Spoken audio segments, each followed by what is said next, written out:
Hello and welcome back to our reflections on the Sermon on the Mount. This week we're looking at Jesus' comments on not being anxious. Again, we're in Matthew chapter 6, this time starting at verse 25. For these purposes, I'm going to read you verses 25 to 27, but we're really looking at all the way through verse 34. Verse 25 starts this way: Therefore I tell you, do not be anxious about your life, what you will eat or what you will drink, nor about your body, what you will put on.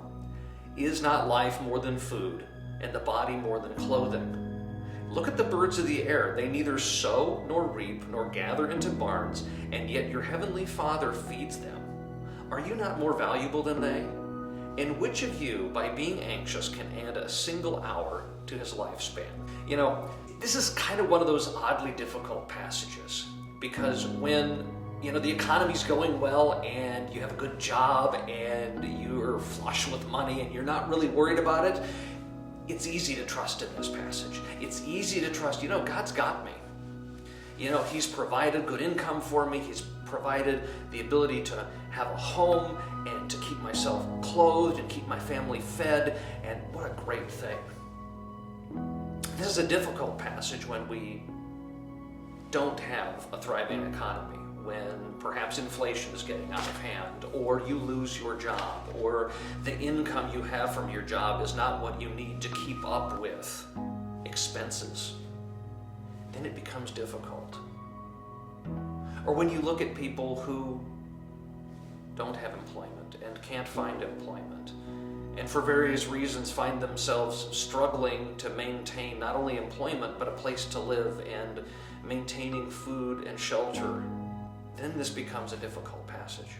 Jesus points to the flowers in the fields and the birds of the air, and he suggests that if God provides for them, won't he also provide for you, his special creation?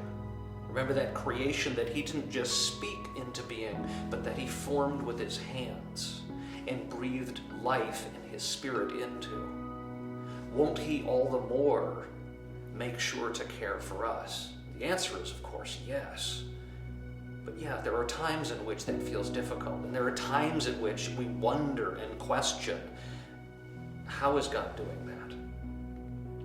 And I think on the flip side of this is the challenge that we, as followers of Christ, are a part of the solution, a part of the answer, the way in which we care for, the way in which we help to donate, whether it's socks or food or jackets or kits for hygiene or what have you, that we offer up and we give to people in need, or whether it's Operation Christmas Child boxes that we send around the world, where the people of God respond to care for others, some of the others that we don't even personally know.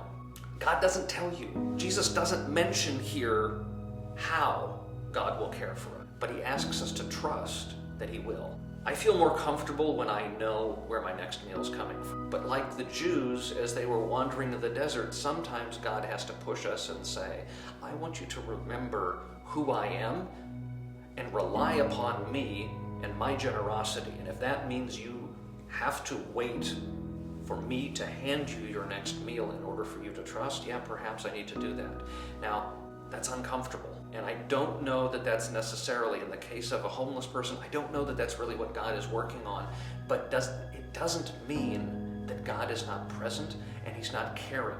We may not be able to see in crystal clear evidence how it is that God is providing, but God is a God of truth, and his promises are truthful. And whether we understand or not, God does and will provide. This is a difficult passage, but it requires faith and trust in God, even when what's in front of us makes us wonder.